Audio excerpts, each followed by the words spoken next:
Hey, everybody, welcome back to the Always On the Market podcast. It's going to be a good one today. We're talking about the big game. I'm also joined, I'm going to be one of your co hosts, Gavin. I don't know why I just tried to skip over introducing myself, but I'm going to be joined today by Jason, Steven, and Tyler. We're going to talk about the NFL Honors Awards. We're going to talk about the big game that's coming up this weekend and also some of our picks for it. And I believe a little bit of talk about the NFL draft at the end of it because nobody really cares about the Super Bowl. How we feeling, boys? Like you said, don't really care about this Super Bowl. We touched on it a little bit last week, since of course there was no games last week. But yeah, me personally, I would definitely prefer the 49ers to win. I think most of us, even though I had picked the 49ers to go and win everything, I think going into the championship week, I wanted a Ravens Lions Super Bowl. That would have been awesome. But didn't fall that way. It literally went to the two other teams. But on the bright side, if the 49ers win, George Kittle gets a ring this week or this weekend. So I'm obviously a big George Kittle fan. The only downside is we have to hear the Brock Purdy story. There's plenty of downsides to this Super Bowl. I don't know what you're talking about. The only downside. Now I'm they, talking about for the 49ers winning. I mean, it's I, been a while since they've won too, so it's not like they're the Chiefs that like just won a Super Bowl like a couple years ago, and then well, obviously last year for the Chiefs, but you know, it'd be better, I think, for the world if the 49ers won. But I don't know how everyone feels about that. I know Ryan certainly doesn't because he hates the 49ers, but other than that. I think it's also the historic dynasty that they went on in the 90s and 80s. I think for some reason people are kind of clinging onto that and being like they don't want the Niners to tie the Patriots and the Steelers for the most Super Bowls in NFL franchises. But I don't know. There is downside for every single winner of this game. I don't know who to root for. I don't know how to feel about it. It's very there's no hero here. Yeah, don't so I've worry. got I've got the bracket up right now, and yeah, so it's the 3 seed is taking on the 1 seed for the Super Bowl. I couldn't remember who did what, but were you gonna say something, Jason? I'm sorry. I was just gonna say, don't worry. You'll see who I picked for this Super Bowl and who I'm rooting for in a little Yeah, bit. yeah. Obviously, since there's no like point system or whatever, I was a lot more lenient on what people sent me, and you'll see that when we get there. But I guess what do you want to start with? You want to start talking about the you want to talk We about the can, AFC Championship first and what we saw happen in that game? Sure, sure. yeah. Because We I actually wait. Do what you we want to talk saw about the is NFC Championship? Because I feel like the AFC Championship lead us into the NFL honors. Sure, we can do NFC first. yeah. So obviously the Lions played the 49ers, and wow, it looked like the Lions were gonna kick or the played the 49ers. It looked like the Lions were going to kick the 49ers ass to start off with, and then they fucking blew it. So I'm curious what your thoughts on that are, Gavin. Do you think it was That was I think it was a lack of motivation on one side to be able to win the game. Uh, it was also dying on the sword that Dan Campbell had to yeah. put for himself. Dan, throughout the entirety of the season, he's lived by that aggressive mindset. It's already bit him in the ass earlier whenever he lost against the Dallas Cowboys. He was supposed to be able to win that game or at least tie it and take it in overtime, but he for some reason decided to go for two, three times in a row, once from or twice from the 7 yard line. I don't understand.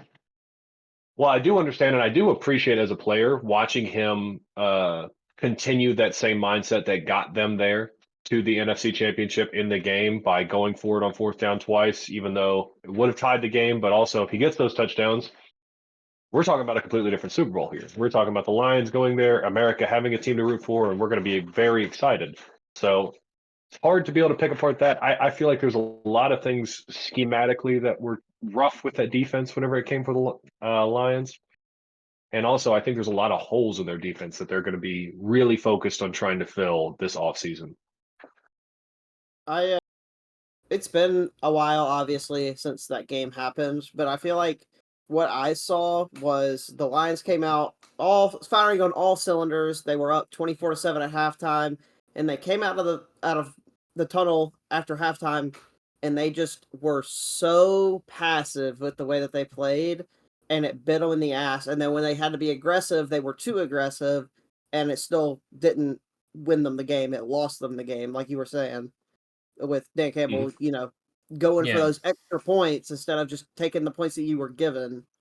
And I think that's one thing about Dan Campbell, and I think it could have potentially cost him because I mean, going into this year, he was everybody's bleeding candidate for Coach of the Year, and especially as the season went on too. But I think really, yeah, it's like you said, die on your sword with the just aggressiveness going for it on fourth down, and we talked about it back when the Cowboys Lions game happened. Obviously, a lot of controversy with the ref on that, but after it didn't work originally and they pushed you back at everything, I think at that point you just say, I'm taking the L and just going to take the points that I'm given here. But of course, he didn't want to do that. He was committed to wanting to get the 2 points. So, of course, that bit him in the ass then. And then, especially in playoffs, it's just, I think you gotta play aggressive, but also at the same time, take what the defense and take what everyone gives you. And they were not giving them the fourth down conversions. And after like the third or fourth attempt, it's like, I don't know. I think they just were too committed to just always getting points every drive, and no matter where they were, where their field position was. And it's one of those things, and we've talked about it before. You look like a genius when it works, but then if it doesn't work, then everyone's like, "Oh, why would you do that?" So, and of course, that's what we're saying about that particular game. But one thing that I want to address with the 49ers, because obviously we're focused on the Lions, something we got to address going into this playoffs, the 49ers were terrible all throughout the year if they were playing behind. They literally were losing every single game if they were behind. And that's why it looked like with the Lions game, with how far behind they were, it's like, oh, well, they definitely are losing now. But they also were playing from behind against the Packers, I believe, for a bit too. So the whole Kyle Shanahan can't win a game where he's, playing from behind, that narrative is kind of being shot down in the playoffs. Because up to this point, that was the narrative. But I don't know what y'all think about that. I want to point out, I think that the Niners have only played about maybe 2 full good quarters of football in the playoffs so far. They really played about a half a quarter against the Packers, and they played about a quarter and a half against the Lions of actual good football that was able to win them both of those games just because their rosters were simply that much better than those teams.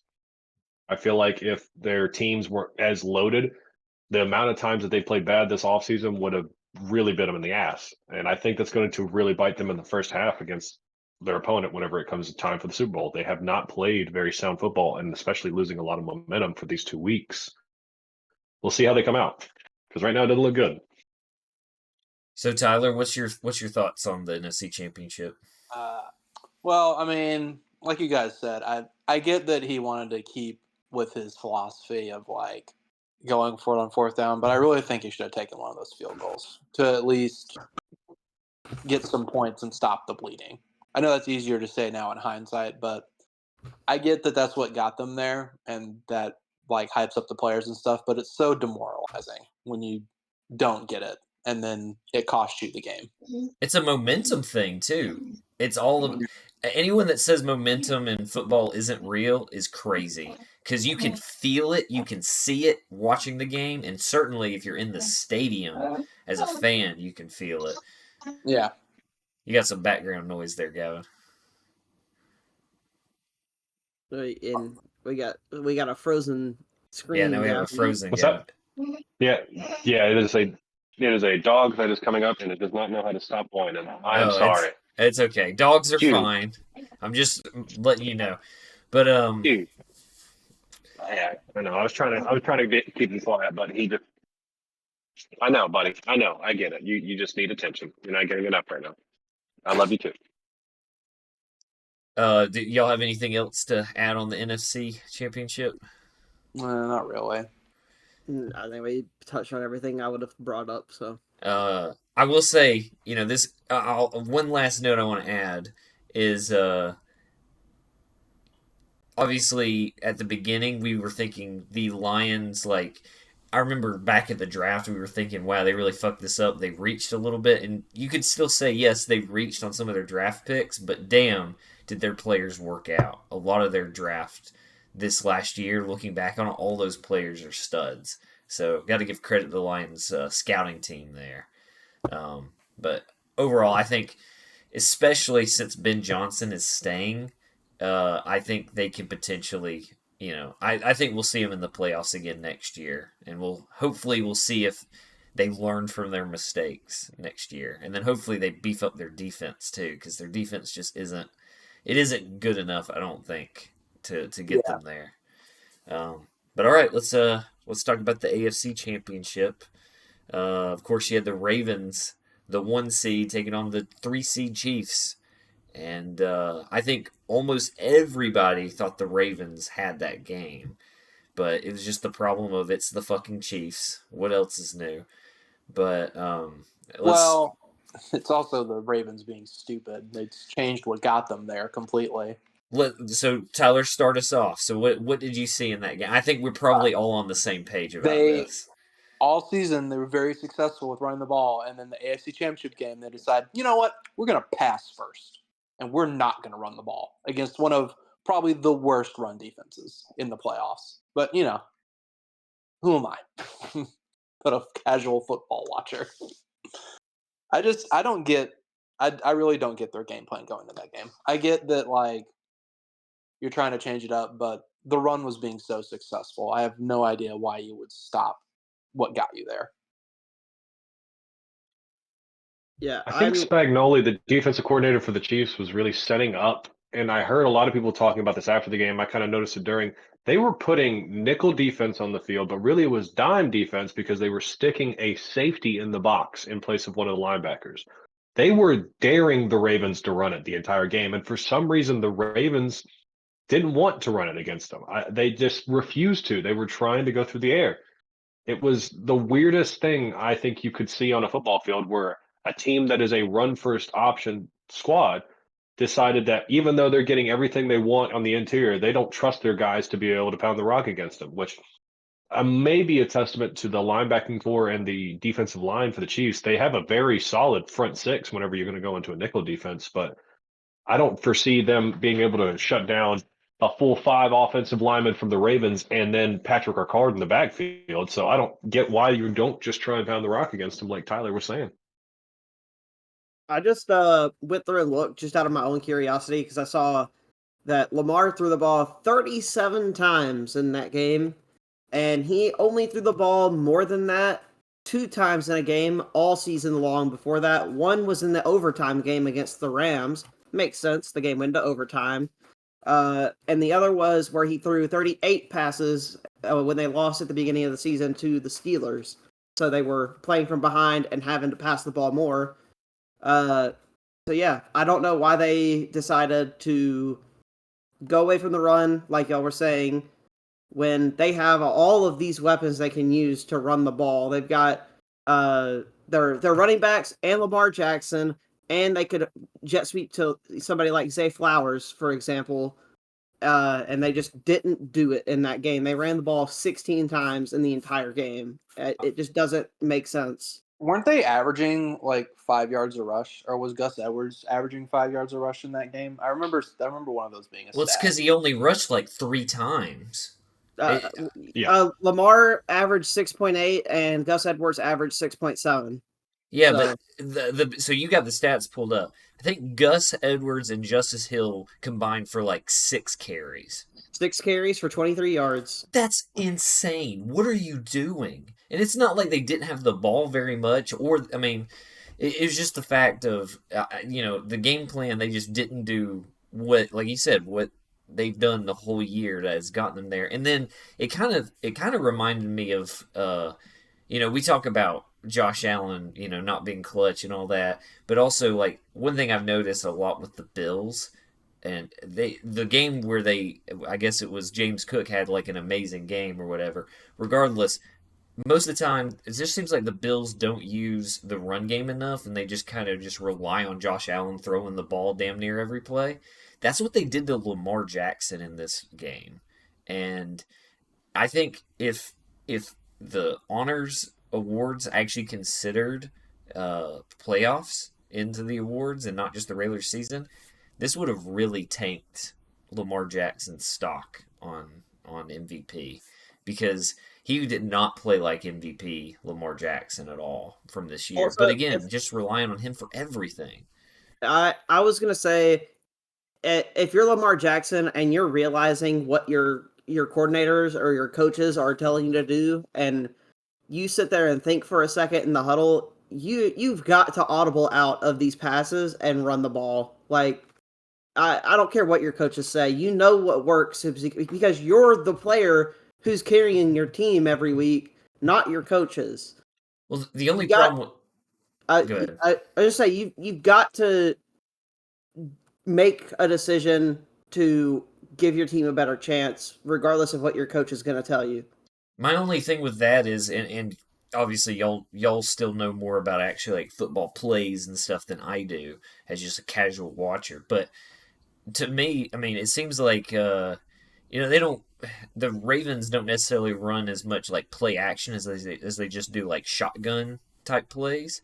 So could they actually really audible into run plays that often? Because I mean, how often were they even on the field?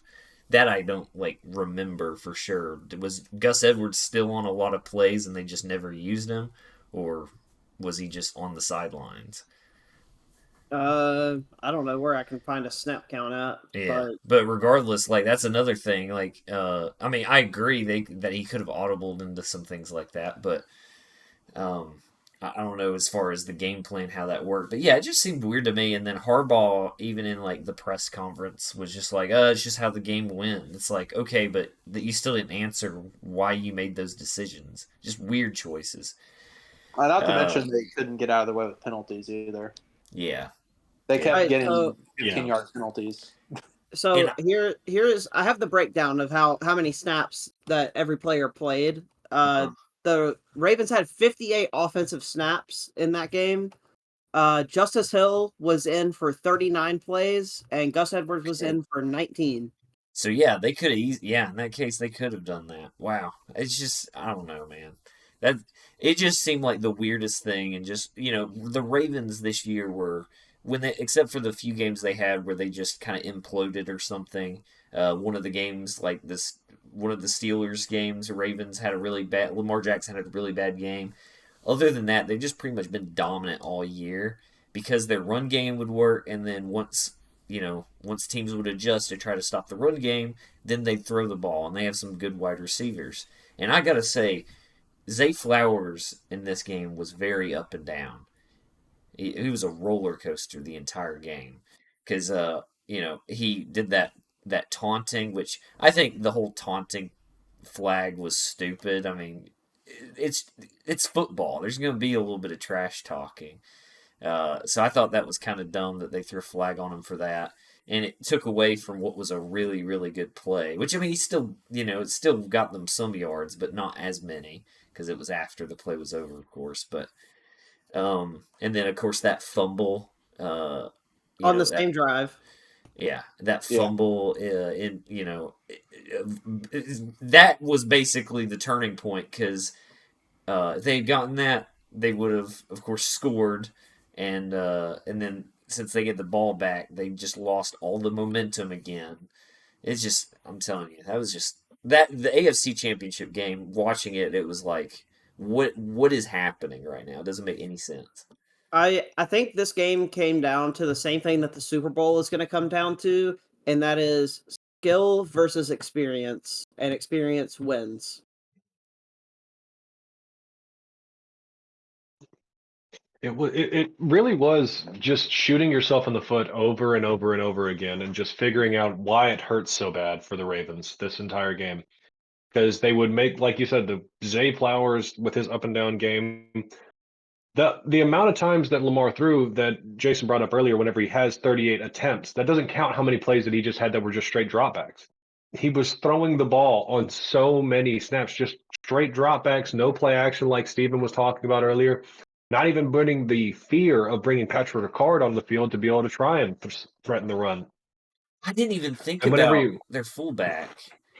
yeah, Sorry, go ahead. Go ahead. Yeah, keep going. no, it's whenever you have to put that. That's why one of the things I guess that makes it to where he can't really audible, like Jason was talking about earlier. Yes, they could go to an inside zone, but their offensive line is set up for power runs. So whenever you don't bring out Mark Andrews or the fullback, it kind of defeats the entirety of your run scheme. It makes it to where they can't go with that inside zone style of run that they really could have audible to there. But even then, if you're Lamar Jackson, how many times did you have the ability to just drop back and then just run? Yeah, they're doing a good contain on him, but he had so many opportunities to be able to just outrun the defensive end and try and do something with his legs. I don't understand why he was so content on just staying in the pocket for Yeah. just so many seconds. Yeah, I don't know. As everybody will see, I'm not very happy about this year's Super Bowl that we wound up getting, along with It is basically the weird. entirety of the world. Go ahead, Tyler. I was gonna say it is weird when you think about it. You had one team that died on the hill of what got them there, and you had another team completely change what got them there. Yep. It's Yep. true. Yep. And it was what America was sitting here rooting for both of the teams that lost in these championships. We could have had a very, very interesting and new, completely fun Super Bowl with the Ravens and Lions. Even if the Ravens were playing against the Niners, it would have been pretty interesting. Or even the Lions against the Chiefs would have been a good one. That would have been the rematch from the start of the season. That would have been a really cool storyline to be able to bring up and just watch that old game tape and see how it goes. Yeah. But just we're here. We're here now, boys. It's the Yeah. worst combination of the two teams that could have made it. But yeah, I'll show it on the screen again. So yeah, this is the full breakdown of the bracket, and after we go through the awards, we'll kind of go back and look at it again, and we'll see how our brackets are looking, which they're all wrong. We knew they were all going to be wrong, but that's how it goes. But y'all ready to move on to awards? Talk about them real quick. Yeah. Hey, I'm ready to get mad at somebody. Yeah, the Let's do war's it. about to begin. So we're going to start with the Coach of the Year. Kevin Stefanski won it, which was honestly a really good pick. Obviously, going with everything that went through the Browns this year, just all the issues with quarterbacks and Nick Chubb getting hurt and making adjustments to that. They did a lot of stuff, and this is who Jason picked for the awards last week. So, what I thought was crazy though, and I don't know how y'all think about this, is that Dan Campbell was in a far third place, and then I think D'Amico Ryans was in second, but I still think there was still a big gap there. I was surprised at how much Kevin Stefanski won, or was it that he tied with D'Amico Ryans and it came down to first place votes? Yeah, I can't think remember. it tied and came down to first place votes. Yeah, so it could have gone either way for D'Amico Ryans and Kevin Stefanski, but let's hear what y'all think. I 100% think it should have been D'Amico Ryans. I do respect what Stefanski was able to do with 4 quarterbacks, his star running back going down, all the changes on their defensive side of the ball, but and being able to not only turn them around to a divisional championship, but to a playoff win is, to me, that makes it for a better candidate for Coach of the Year. But this is also one of those awards it's hard to pick every year. Whenever it comes to the NFL, because there's always somebody that does something pretty good. I mean, there's very few, seldom times in the NFL's history that Coach of the Year has just been obvious. Because even whenever a team goes and dominates the league for a few years, like Andy Reid would never be considered for Coach of the Year, especially not on this year when he's only a 3 seed with the Chiefs. But Andy Reid for the past 2-3 years has hosted an AFC championship pretty much every year for the past 4 seasons, but he's not even ever in the voting for this. So it's one of those awards. It's meant to be for the little guy. I feel like D'Amico Ryans should have gotten it just because he's a rookie head coach that had a lot of success. But also feel like Dan Campbell should have been a little bit higher on a lot of people's boards. But this is why I'm not a voter right now, I guess. Jason, let's hear your thoughts since you picked you actually picked Stefanski for your award. I mean, it's the same. I still stand by with what I said when we went over it, that all of the stuff that they battled through to still make it to the playoffs and were competitive for a little bit of the playoff game. Obviously, Joe Flacco did not play up to the standards that we thought he was going to, but yeah, I mean, just the whole 4 quarterbacks. You lost your star running back at the beginning of the season. That's a lot of adjusting to have to do on the move, and I I will go ahead and say I think next year's Coach of the Year for sure could easily be D'Amico Ryans in his second year as the Texas head coach. Depends on how the season goes, though. I would say we'll see what they do in the draft, and we'll see what they do next season.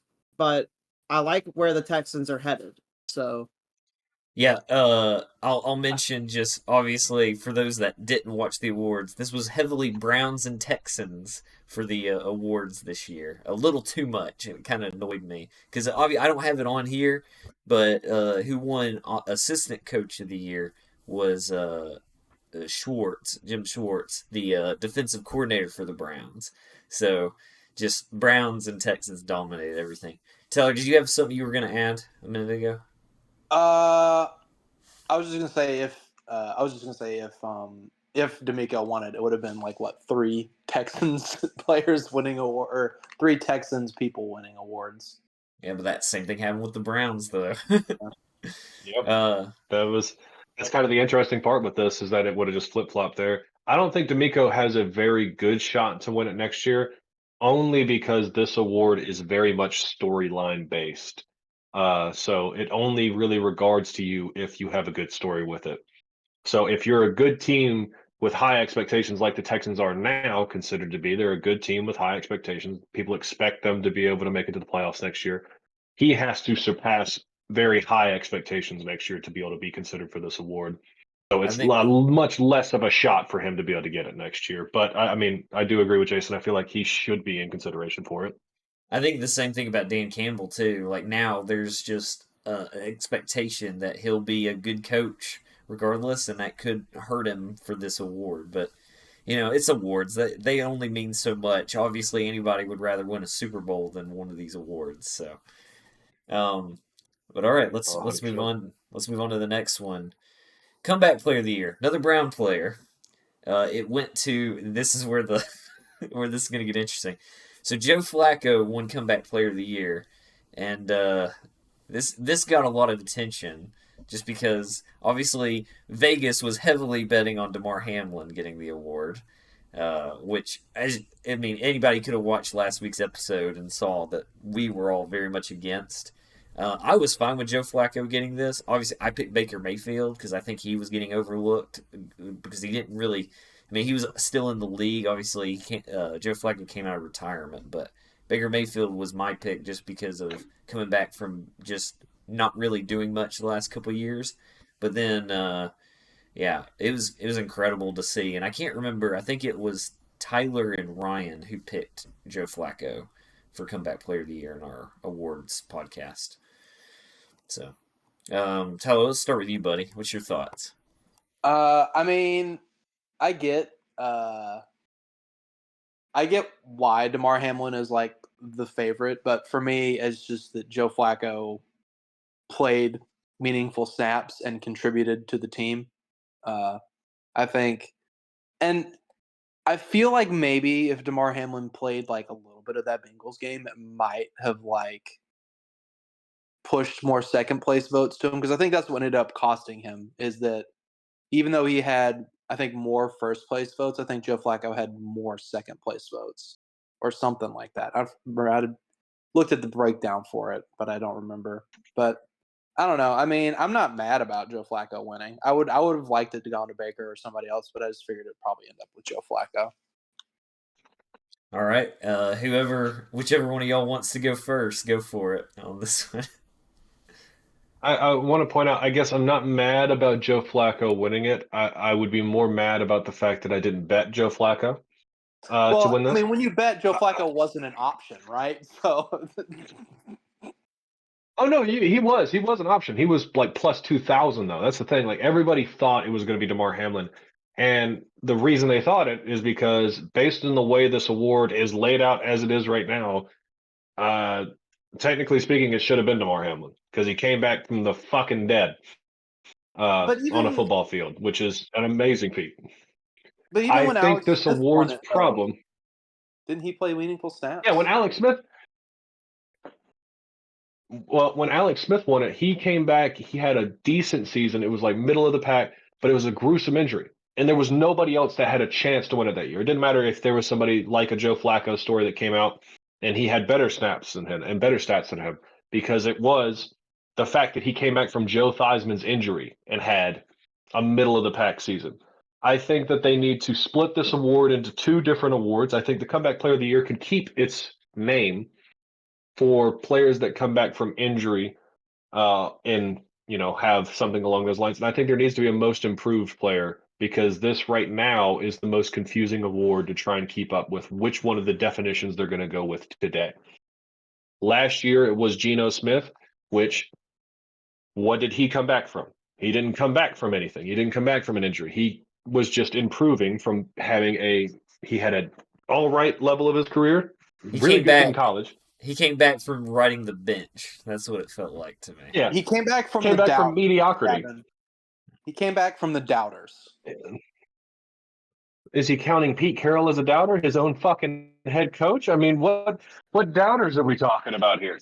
I didn't think that he was going to do good that season, yeah, but I mean, he didn't come back from anything. He was just an improved player. And I think the year before that, it was the same thing. It was the most improved player won the award instead of somebody coming back from an injury or things along that nature. I think they need to reevaluate the names for these awards just because everybody voted, or not voted, but everybody bet Damar Hamlin because based on the name of the award, coming back from the dead is the biggest thing you could do for a Comeback Player of the Year award. I think what cost Damar Hamlin and the reason he had probably the most first place votes, and if I heard you correctly, he didn't get enough second place votes to be able to win it. It's I probably think that's because what if they voted for him in first place, they were going based off that definition. And if they didn't vote for him in first place, then they did not agree with him being on the list at all. So he was going to go down to like the fourth or fifth option for these guys. Let me see if I can find the voting breakdown real fast because I know I saw it. All right, Jason, you got anything you want to throw in on this? If we want to say that this award goes to the person who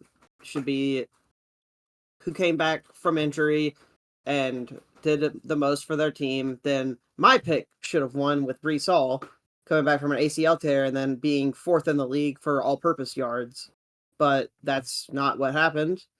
So I mean, this is a very subjective award, obviously, like we said last week, and like we've already basically said this week. I think that the award went to somebody that should have been probably second or third on the list. Not mad about it. Yeah. Okay, yeah, that is what it was. Sorry, Jason, you can go ahead.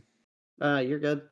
I was going to say the voter breakdown was Joe Flacco got 13 first place votes, 26 second place votes, and 8 third place votes. Damar Hamlin got 21 first place, 7 second place, and 14 third place votes. So it was the second place votes that got him. Well, if y'all ready, we can move on to the next one. Yeah. All right. This one I had problems with. Stupid. I didn't think this was right. I think other players got overlooked just because I feel like this was a name thing. And again, the Texans Browns just dominating everything in the awards. Defensive Rookie of the Year went to Will Anderson Jr. And I think it was Matthew and Tyler who picked Will Anderson Jr. for the award. Tyler, you weren't here last week. Why did you pick Will Anderson Jr.? And don't say it's the Bama bias, please.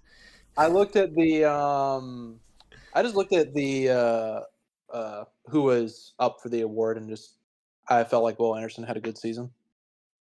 He had a good season. I just don't think he put up the stats needed to actually get this award. And I think it's just also he he's in a position that gets a lot more attention on the defense, but I still think Devon Witherspoon at the end should have absolutely won it with the stats that he put up.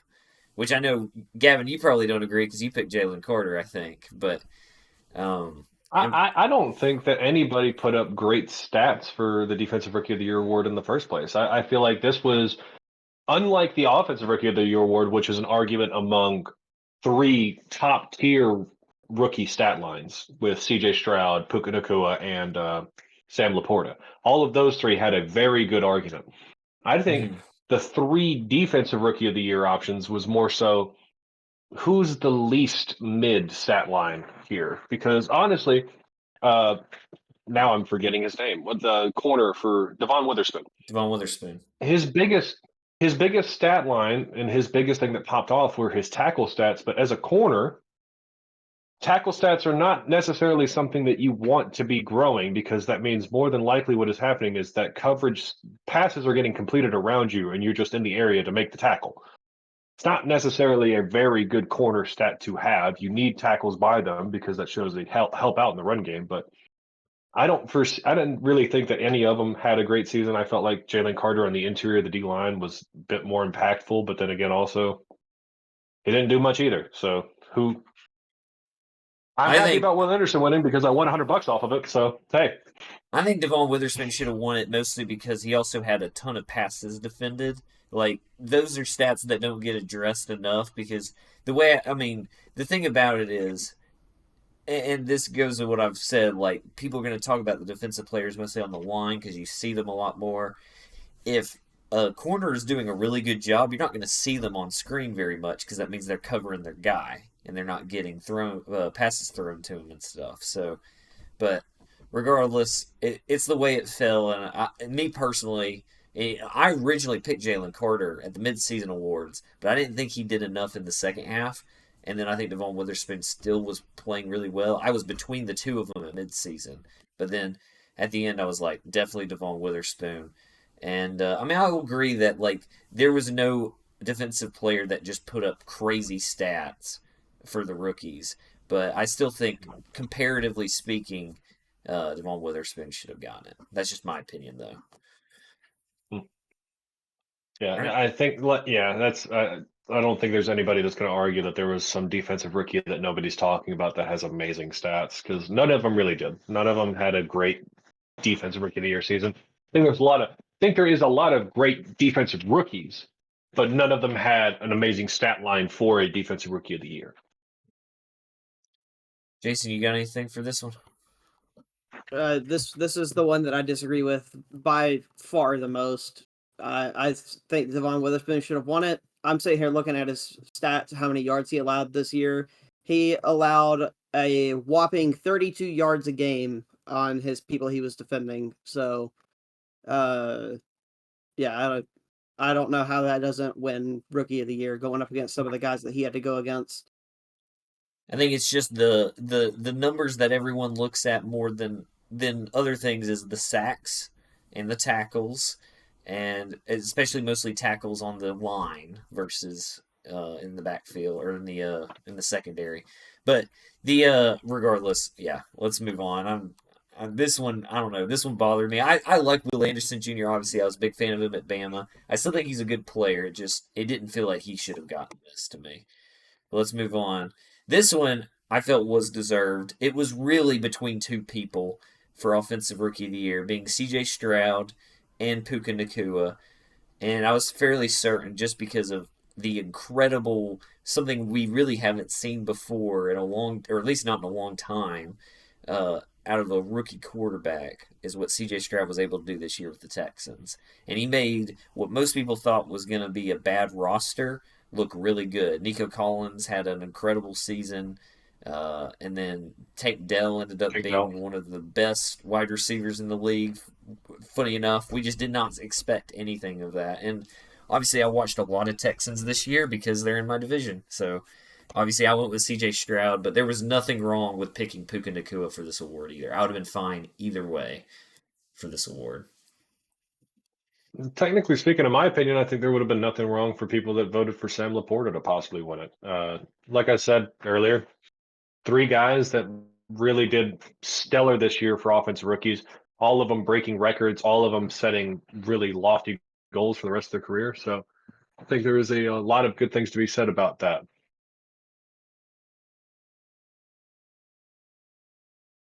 Jason, Yeah, you got anything?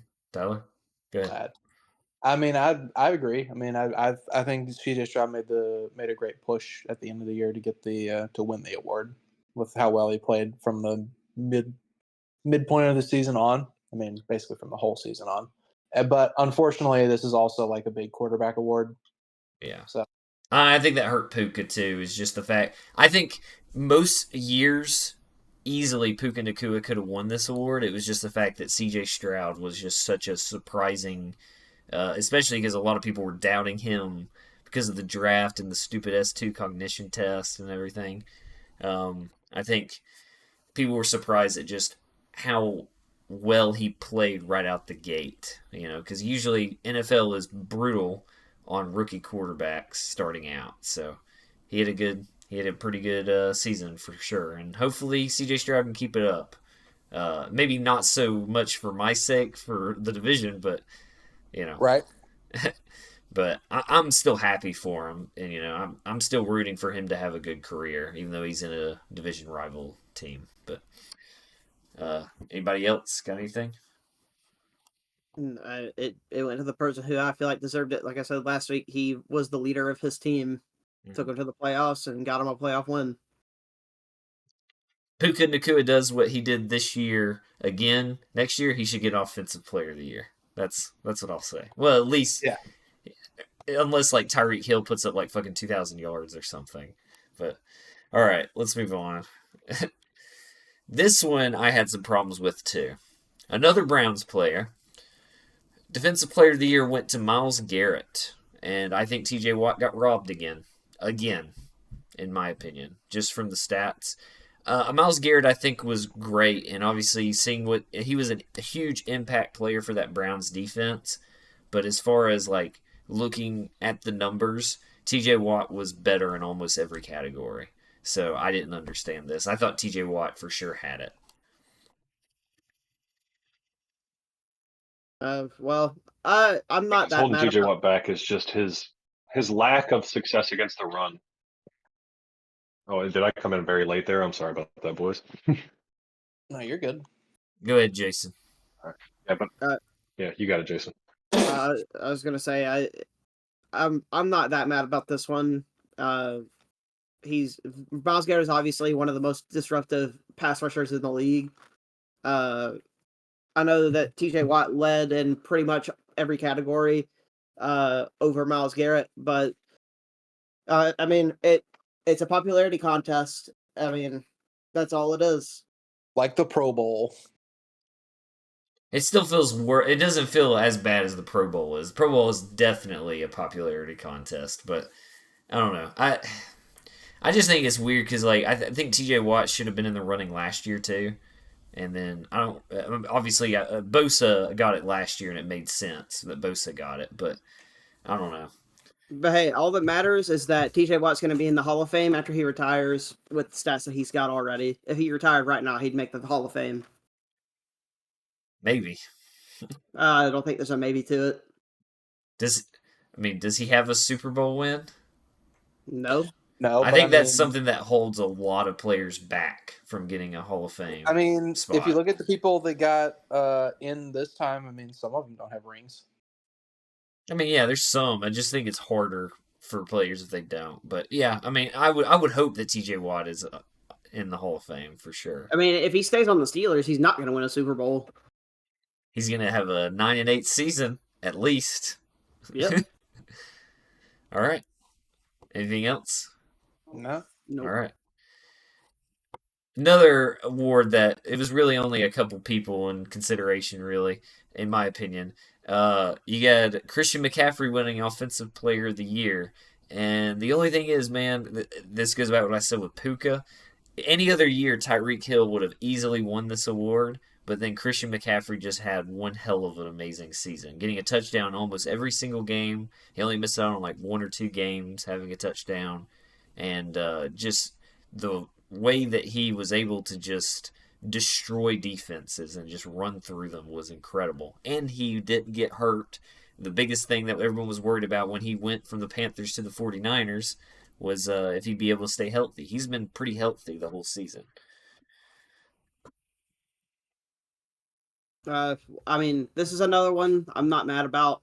I said it last week that I picked CeeDee Lamb, obviously, for this award, but I said Chris McCaffrey also would deserve it. So does Tyreek Hill. So, I mean, there were a decent amount of people that could have been up for this award in different ways. So I'll say it went to the right person. What are your thoughts, Gavin? I would say it went to the right person based on what the MVP award has become, because the MVP is, best quarterback on the best team. That's kind of what it's turned into in the new age NFL. And the offensive player of the year now is basically in years past who would have won the MVP in the league, and basically it's just whoever's a non-quarterback that would have been an MVP candidate there.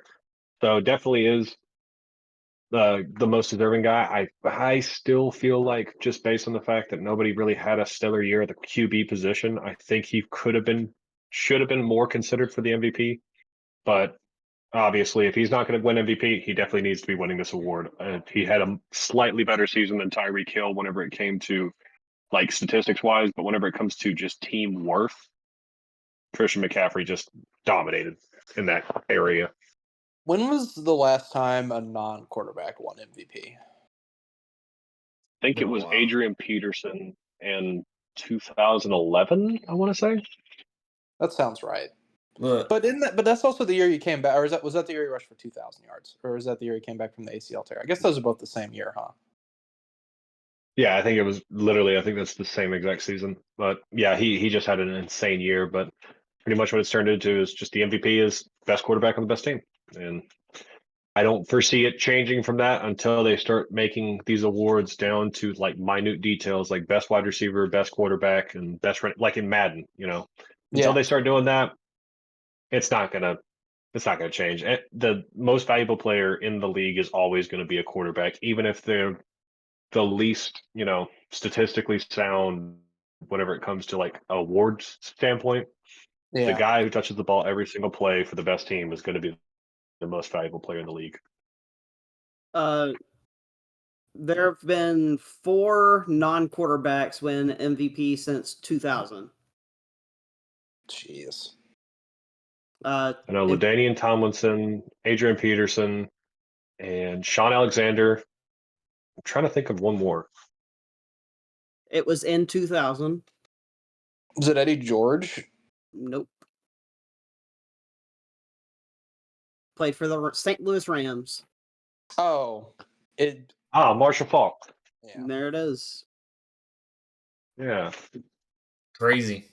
Crazy thing about that, there's only been 4 since that time. That's a long time. They were all running backs. Do you guys know the last time that a non-running back or quarterback won MVP? So probably when Jerry Rice was playing. I don't know if Jerry Rice won MVP. I think it was going to be a defensive player that would have won it, and probably was it LaDainian Tomlinson, or not LaDainian Tomlinson, Lawrence Taylor, sorry, the other LT, in 1980 something. It was Lawrence Taylor in 1986. Come on, dude. We weren't even alive. The brain's got there's some knowledge back here. I just got to bring it out. Now, just for fun, who won MVP in 1982, Gavin? 1982. Yeah, Was that the lockout year? Is that the year a kicker from the Redskins won it? it is. You son of a bitch. You're kicked off the podcast. How the fuck do you know that? I heard about you that. name How it? do I know that? What is their name, Gavin? What is their name? Is it Morton Anderson? I think it was that. I think that's his name. No, that was not it. I get What were the kickers? I get him and the other kicker mixed up. Fuck. What were the kicker stats? Because I don't remember it wasn't even that exceptional. I don't think. Let's see. He had What was it? 100% accuracy through the regular season. That was it. He had 100% accuracy. None of the quarterback statistics looked good because it was a lockout year, and I think they played like 10 games maybe. So none of the quarterbacks looked good. None of the running backs reached 1,000 yards. None of the wide receivers really popped off. he was the only guy because he was 100% accurate, and his team made the playoffs because he was 100% accurate with like 3 or 4 game winners. Gavin, you are incorrect. Funny good thing sir. is, he really. In the strike-shortened 1982 season, Mark Mosley converted 23 straight field goals, a record at the time, made a league-leading 20 of 21 field goals, and then Yes, he missed one. a record 95.2 success rate, and was responsible for 76 points. Yep.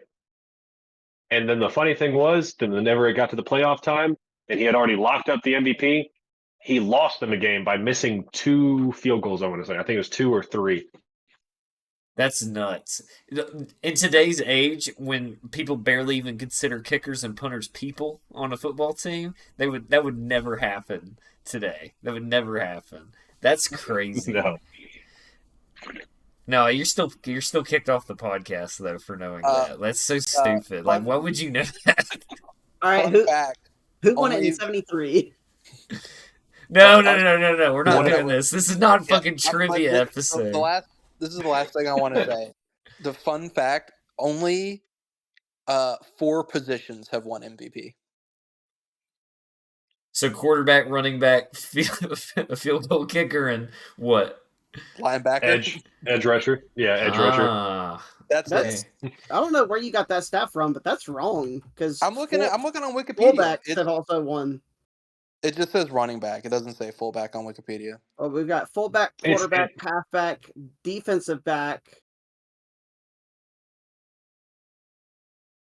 okay. Yeah, back in like the 50s, fullbacks were like the running backs. They basically that Oh, my you got to bad. interchange. Yeah, that position has greatly changed at this point. There's one but- defensive tackle on this list. Yeah. So All right. 5. Let's move on. Let's move on to something The else. All right. MVP. MVP, the last thing of the awards. Lamar Jackson won it. Most of us thought this was going to happen. He was clearly in odds for Vegas, was clearly the favorite. As we talked about, he didn't play that great that final game in the playoffs, but other than that, his regular season was very good, and he's a quarterback, so it was going to go to a quarterback because of the way things are now.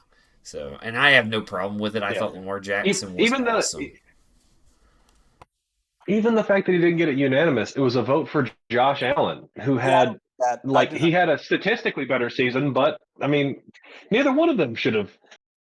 Too many interceptions. it is a I quarterback think, for one. Josh Allen. So, Mhm. y'all got anything else to add on this, or we can go ahead and just move on? We can We can just move on. All right. Yeah. What'd you say, Tyler? I said we can move on. All right. So, this is the bracket again as it stands with the true bracket. Nobody could have probably predicted the way this bracket went, not 100% anyway. But this is how everything broke down, and of course we got the Chiefs taking on the 49ers this week in the Super Bowl, as we talked about. But then let's look at our brackets, which Ryan's not here today. He's the one who actually does the stats and shit, but we can basically try our best to understand it. So again, the way we broke it down is the divisional or the wild card round. You got 1 point for every game you got right. For the divisional round, you got 3 points. For the championship games, you got 5 points, and if you get the Super Bowl right, you get 10 points. So there's still 10 points on the table for some of us. I am one of them. If obviously I had picked the Ravens to beat the Bills, and the Bills didn't even make it to the championship game. The Chiefs just fucking ran through everybody. So obviously I was wrong on the AFC side, but I did pick the 49ers to go to the Super Bowl, and they are going. And I picked the 49ers to win, so we'll get into it in a minute, but I am one of the potential winners of our bracket if the 49ers win. But I won't win alone. But let's go to the next one. Oh, hold on. Let me look at it. So, yeah, I'm at 24 points is what I can get if the 49ers win. I'm at 14 currently. Jason has maxed out at this point because he did pick the 49ers to go to the Super Bowl, but he had the Ravens going as well and winning. So he's maxed out. He got 13 points, and that's his max. Tyler you did not do well. Sorry, buddy. The I wanted a Ram, fun Super Bowl. I was on board for yours because I liked the Rams this year, but with them losing to the Lions right out the gate, kind of killed yours, and then that was mostly the problem. But you got a score 5, and you're maxed out at 5. That is your final score. I Ryan is appreciate the fun to throw that bracket out there though, Tyler. That is a fun bracket to put no, out there. yeah. I liked Tyler's bracket for the chaos. It was great. But then we got Ryan's bracket, who's also officially maxed out because he had the Ravens winning. He had what most of us thought would have been the most fun Super Bowl after the championship week was a Ravens Lions Super Bowl. Neither of them made it, so he's maxed out.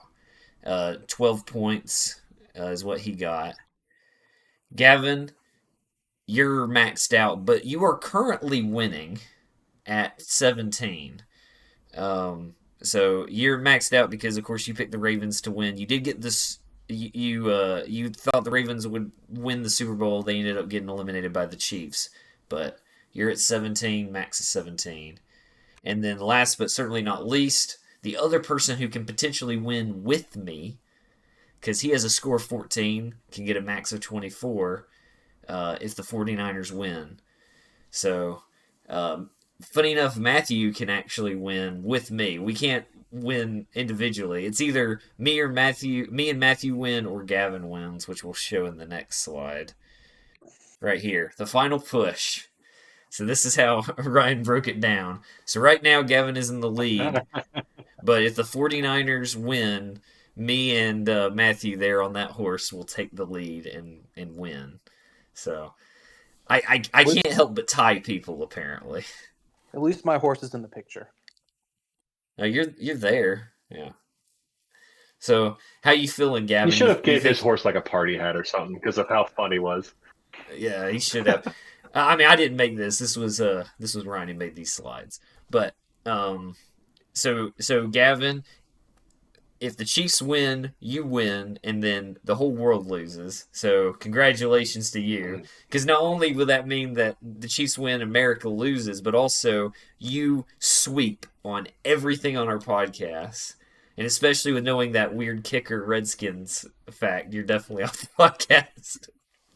I'm kidding, by the way. I hope you know that. I feel like Thanos. I feel like Thanos, like just a pure villain, just taking over right now. I don't like it. So I am rooting. I guess I'm rooting for the 49ers for that aspect, but also being out here in Kansas. It is funny. I had the Chiefs losing in the first round of my bracket because I'm a Dolphins fan, and obviously I wanted to see them win.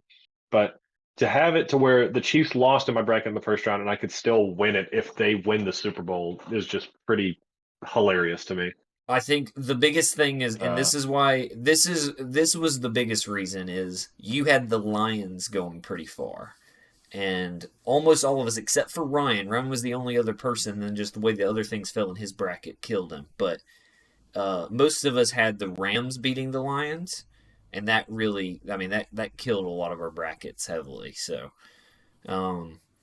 it's just, so you should really thank the Lions for doing as well as they did for potentially getting you the win. But yeah, I will not.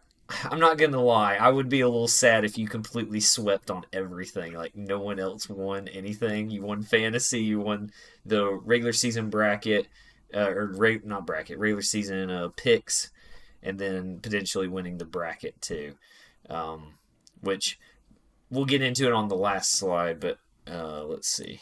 I think it is the next one. Oh, here it is. The game scenarios. So yeah, like I said, if the Niners win, me and Matthew share the victory of first place. And I don't know, we're not going to do a tiebreaker or anything. It doesn't matter. And then if the Chiefs win, Gavin wins every gosh dang thing this year. Which I think that's supposed to say this year. I think Ryan forgot to put the R on there. This year. This yeah. Yeah. Yeah, Ryan really likes his pictures of the ocean, I guess. he used this a couple weeks ago too. But yeah, let's talk about the Super Bowl. So here we go. So obviously it doesn't really matter. We didn't really keep up with points for the playoffs, and then it was just the bracket. So I didn't really commit to having an answer from everyone. Matthew's up there being the moon because he never even sent me his picks. Gavin, you didn't either, so you're the Super Bowl trophy. Congratulations. Ryan had picked the Chiefs because he hates the 49ers. Me and Tyler picked the 49ers. And then, Jason, you're the meteor because you just want neither team to win. I Jason I picked did a giant meteor to hit the stadium, apparently. Yes. That did is exactly swap. what I picked. I did swap because at first I picked the Chiefs. I'm still tempted to pick the Chiefs again because this is such a toss up for me, honestly. I really, like I said earlier, I really think this is going to come down to skill versus experience, and experience is going to win, and the Chiefs are going to win the Super Bowl again. It's crazy. That brings up a good point because we were talking about it before. Like, obviously, the Chiefs in the regular season did not look like the Chiefs that we're used to, but then for whatever reason, they're finding a way in the playoffs, and that might just come down to experience in the playoffs because they're just in it all the time. So, I think regardless, like let's say next year the regular season goes horribly for the Chiefs, and they get like the 6 or 7 seed. I still don't think you can count them out, even in that. Like they'll still try to find a way to win. No, I'm actually leaving for Vegas after this, and I'm going to go put money on the Chiefs to win the Super Bowl next year. You don't even have to go to Vegas for that. You can just go to Mississippi. Well, I'd rather go to Vegas than Mississippi. Who the fuck wants to go to Mississippi? You can gamble there. I don't give a fuck. I'll go Now to at that Vegas point, might as well instead. fly to Vegas and have a lot of fun. That's the way I look at it. Ain't nobody There's want a, to go to fucking Mississippi. there's a lot of shit going on in Vegas right now. Well, certainly right now there is, yeah. All right. Yeah, there's a lot of inflation by the local markets, man. Have you guys seen how much they're overpricing stuff based on the Super Bowl being in town? The locals are getting driven out right now. It's ridiculous. I saw for somebody bought a Gatorade and a Pepsi, and it cost $23. Oh my God. Yep. That's ridiculous. I looked at the cheapest seats for the Super Bowl yesterday at work. It was like I think $4,000 or $5,000. I have it pulled up on ESPN right now. Tickets as low as $5,332, And then I looked at the most expensive tickets. Oh which my are like God. 5 million. The most expensive I saw was $21,000. I'm seeing Or in that ballpark. 35,490. Okay. Well, I That's looked insane. on There's looked on $2.5 million suites at the game as well. that Christian McCaffrey's family can't afford. Yeah, Christian McCaffrey says he can't afford that. That's a goddamn lie. I mean, he's a running back. They don't want to pay their running backs. We know that.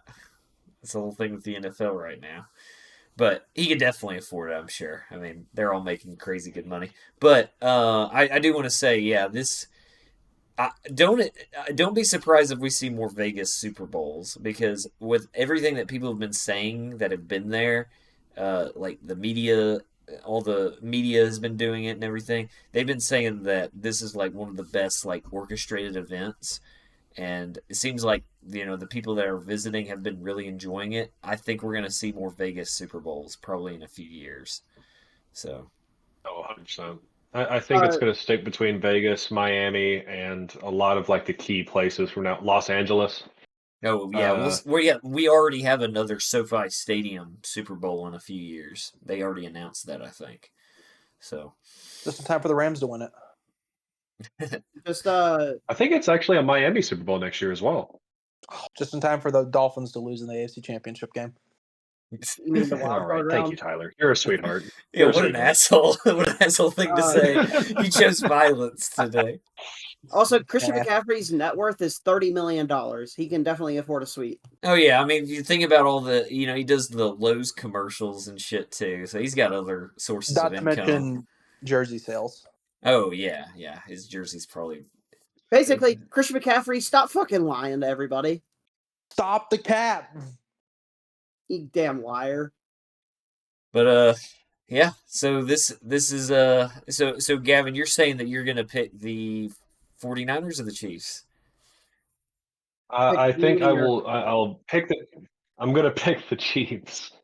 Just because if I might as well collect all the Infinity Stones if I'm gonna do this, right? Like Might as well go ahead and take the playoff bracket. I thought for sure I had no chance to win it. I was not keeping up with the actual point system for the bracket, and then all of a sudden you send that in after the NFC Championship that I had a chance to win it all, and I was very thoroughly confused until we just saw this Yeah. today. Again, it's So the Lions. The Lions killed most of us, Yep. and then just the other things went wrong for everyone else. And that's what's crazy. You win, but you're also locked in at how many points you've got. It just comes down to the 49ers, how they play, which I am worried. I am worried about the 49ers. I picked the 49ers, but I don't know. I'm worried about if Brock Purdy starts throwing like an interception or two. This could be a problem. But I do want to address, I don't think the 49ers are going to do the same dumb thing that the Ravens did, where they're going to stop running the ball. I imagine Christian McCaffrey is going to run a lot, and the Chiefs' rushing defense isn't that great. So I think they'll struggle with Christian McCaffrey.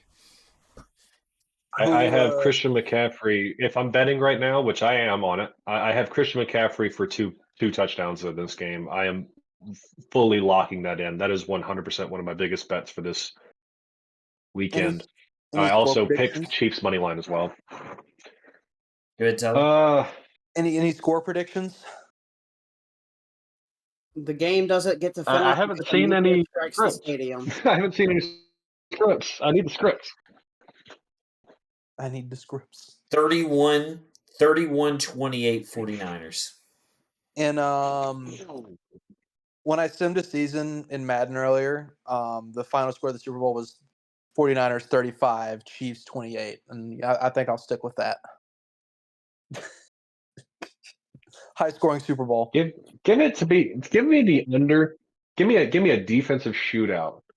Just give me the Chiefs 27, Niners 24. I think is going to be final in this game. 51 points.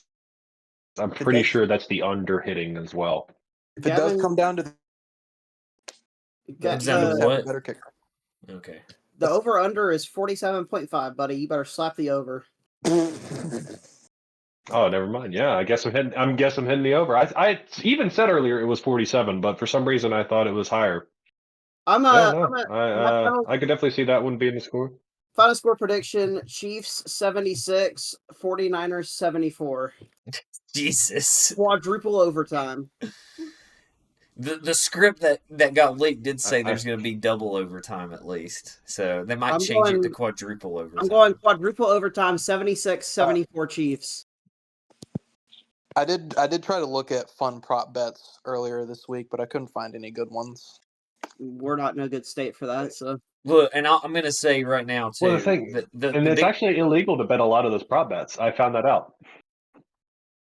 Why is that? A lot of states it's illegal to bet those prop bets. Because they don't like some of the gimmicky ones that you can, I guess, edit and change. Because I think we all remember there was a man that bet his life savings on if there was going to be a streaker at the Super Bowl. Then he went to streak the Super Bowl. So he hit the bet off of him doing it himself. So I don't think they like the ability to influence it like that with some of them.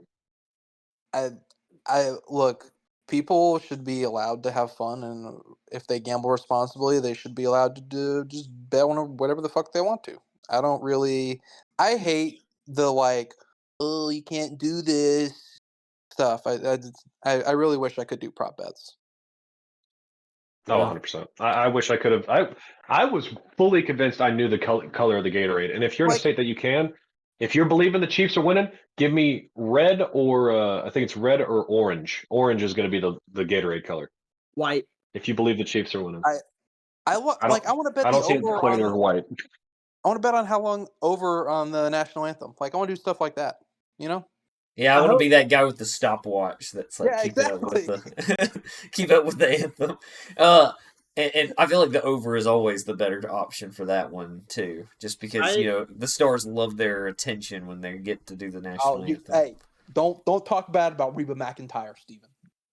I want to throw one more thing out there about the Gatorade. I hope that they do the cucumber lime Gatorade this year, so it's green.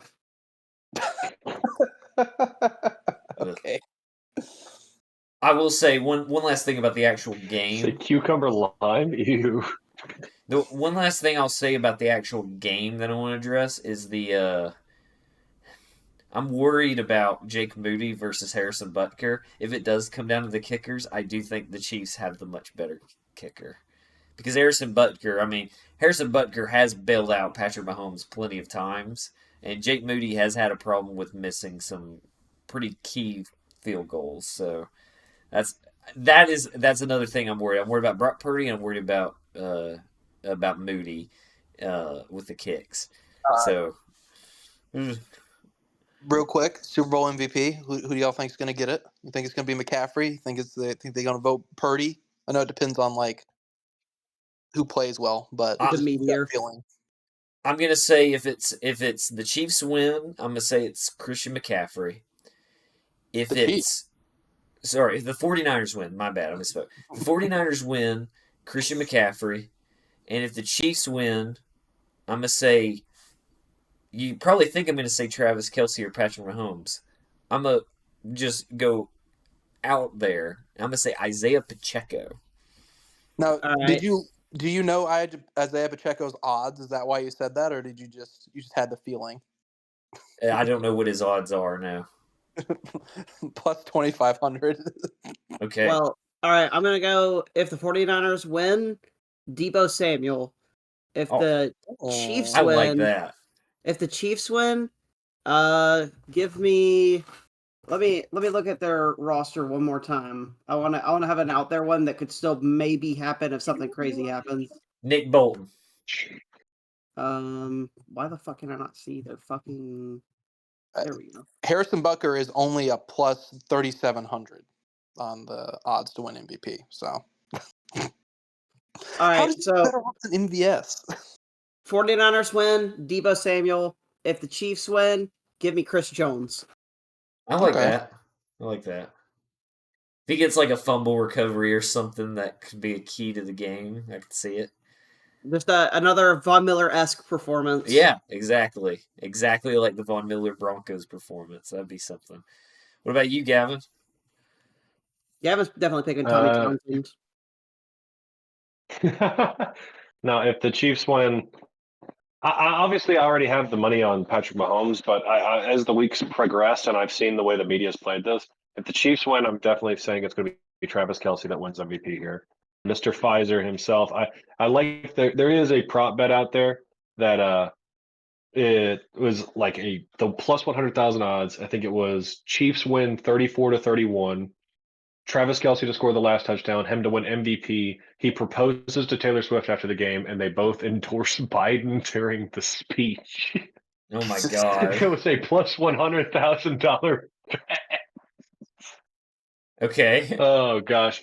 I'll But put no, a give me dollar on Travis Kelce to win MVP just to piss off everybody. Yeah, I'd put a dollar down, right? What happens? What are the odds it happens? Very slim, but there's a chance. So you're saying there's a chance. And then give me Travis Kelce for the Chiefs, and then I feel like if the Niners win it, obvious choice is Brock Purdy, because if the Niners win it, that means he had a good enough game being able to disperse the ball around. Christian McCaffrey would make more sense, but more than likely to give it to Brock Purdy if it's somebody on offense. Defensively, give me Nick Bosa. Give me Nick Bosa to win it. Fred Warner. How did I let him slip my mind? Yeah, never mind. Fred Warner, definitely.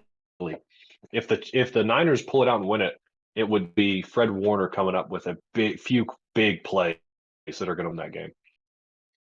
So Tyler, what about you, buddy? Completely slipped my mind. I was like, what are the linebackers for him? Nope, it's Fred Warner. I feel like it's gonna go to the quarterbacks, but I'm gonna have fun with it. So if the Chiefs win, give me Kadarius Toney to win Super Bowl. Fucking asshole. And for the 49ers, give me Jawan Jennings. Do what? Jawan Jennings. No, their left tackle, Trent Williams. Why would they give it to a left tackle? Just so you know, I said that because I looked at MVP odds, and for some reason he's like available for you to bet on him to win MVP. Trent Williams is an awesome player, but that makes no fucking sense. I don't know how on earth. The only way I could see it is if like Brock Purdy like fumbles or something, he picks up the ball and like runs it in for a touchdown or something. Okay, now to be serious though, for the Chiefs, I'd probably say Willie Gay Jr. for MVP, and then who am I feeling for the 49ers? I would say give me Juicy Check. Oh, Kyle Juice Check. That would be crazy. I mean, he's good, but yeah, I don't see them giving it to a fullback either. But okay, well that's certainly something. I only did I will say, you brought it up, Gavin. I did see a comment on like a YouTube video I was watching. It was really funny, made me laugh. And somebody was like, "The script is out. The Chiefs win. Travis Kelce gets MVP. He proposes to Taylor Swift on stage, and I never watch football ever again." And I can totally relate to that because I think if all that happens, I might never watch football again. That'll just be too much bullshit for me to handle. All right. Oh man, that would be salt in the wound after the season. And again, I want to say what I've said before. I do not hate Taylor Swift. I just hate the fact of just what they've done with it. It's just the media bullshit that we just constantly have to deal with. I just want to watch some football. I don't got anything against Taylor Swift. I know, Tyler, I know you're a big fan of Taylor Swift, but like just this whole situation with like let her just be there and support her boyfriend, and just have a good time. We don't need them to constantly make a big fucking deal about it, But anyway, on that note, The y'all have only any? thing I will give it to Roger Goodell on that is because he did just project them to like put 70 million more viewers for this Super Bowl. Like they're projected 200 million viewers when last year I think it was 130. Oh yeah, So he's projecting there to be 70 million more people watching this year, and I'm assuming that's just because of Taylor Swift. no, it's a money thing. It's all about the money, and I understand that the NFL makes a fuck ton of money, and there's a reason for it.